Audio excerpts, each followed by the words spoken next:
국내 언론에서 전하지 않는 뉴스, 지금 이 순간 폭스뉴스를 통해 확인하실 수 있습니다. So the fragile Iran ceasefire deal is holding, I guess, for now, but Gulf states are asking for further clarification on the terms as Tehran finally stops its attacks on them. This includes the UAE, where Matt Finn is standing by with the details. Matt.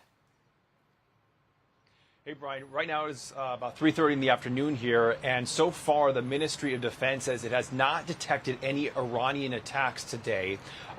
We believe this would be the first day since this war began that Iran has not fired at the UAE here. So it appears Iran may be complying with the ceasefire, although it's 3:30 in the afternoon. We'll see what the rest of the day looks like. Now, yesterday, the UAE says Iran fired at this country, along with Israel and Kuwait.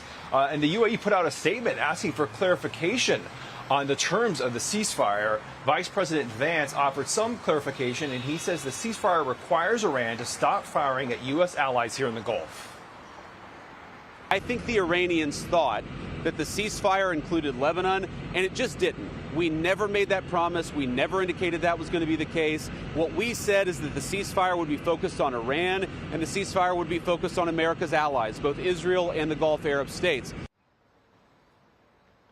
Now, yesterday, even after the ceasefire, Iran launched attacks across the Gulf region. White House Press Secretary Caroline Leavitt said it's possible the ceasefire took time to kick in. And in a new statement, an Emirates official says it's done being polite with Iran, writing, followers should not be surprised, frankly, by the UAE's positions in confronting the Iranian aggression against the Arab Gulf states. The era of courtesies has passed, and frankness has become a necessity. Our collective stance must be firm and clear toward the features of the upcoming phase in a way that enhances stability and security in the region. Now, throughout this, the UAE has said that the United States has become its greatest security partner in the world, and that the UAE will double down on its relationship with the United States. Brian. Which flies in the face of one of those 10 points which says we have to evacuate the region, which is never happening. Matt Finn, thank you.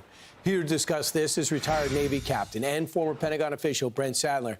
Brent, here we are, 4 ships yesterday. What do you expect to happen today? There was usually 100 going through the strait prior to this conflict. No, absolutely. And only 17 have actually been hit by anything, most of them with minor damage since the beginning of this war up to yesterday, and 11 more suspected attacks that missed the target totally. So the overall odds or the ability and capacity of the Iranians to actually sink ships going through the Hormuz Straits at large numbers is suspect, to say the least. But nonetheless, insurance rates remain high, and as long as that's the case, it's going to take a lot more to get the confidence up that they can sail and to get those numbers up from the 4 you mentioned. What do you think of a plan in place to take that strait once and for all? Have you seen some of these plans, and are they feasible and achievable?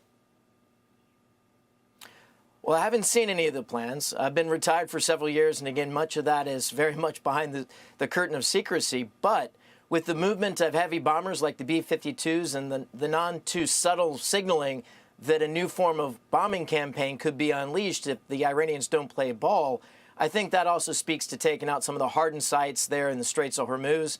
And I think the only way we're going to get that confidence back is if the United States escorts or allows large shipping to go through there with, say, Marines on board to basically challenge the Iranians and to see if they actually have the capacity to really shut down the straits, in effect call their bluff. And with that air power, anything that moves will probably get hit. You know, Vice President Vance said yesterday he doesn't even know if the speaker speaks enough English to understand the details of a deal. That seems to be a solvable problem by a thing called a translator. What's going on here? Yeah, I don't buy that. I mean, the Iranians are not an honest broker. And quite frankly, by leaking out a totally laughable 10-point plan that they knew was not going to pass on any one of those points, by leaking that out, it sows political discord here in the United States for those that are the administration's opponents for cheap and short-term political gain. But it also sows a lot of confusion amongst our partners like the UAE, Israel, as to what exactly deal we're making with the Iranians. So this should be expected. There should be a cost on the Iranians for playing this game, certainly this late into this conflict. So when the dust settles and the internet's back up, how much damage do you think has been done to that country? Well, hopefully we'll get a lot more information without having to rely on the internet, and hopefully there's a lot more contacts on the ground there that are passing out what they're seeing. Again, the only way that we get to a long-term sustainable peace in the region is if the nature of whatever regime that comes in next in Tehran isn't a threat to its neighbors, to include Israel, and secondly, doesn't threaten to hurt American lives and doesn't threaten American interests. Meet those two very simple objectives. It's not the only way we're going to be assured of a lasting peace in the region. But I think in the meantime, we need to make sure the U.S. has the leverage over whatever regime there is to hold them to the letter of whatever agreement that meets those two very basic requirements. And Brent, real quick, militarily, this 2-week pause, if it does last 2 weeks, actually helps us. It helps us reload, maintenance the equipment, yes, get other people in place, evaluate some things through satellite imagery. It really works to our military advantage should we need them again.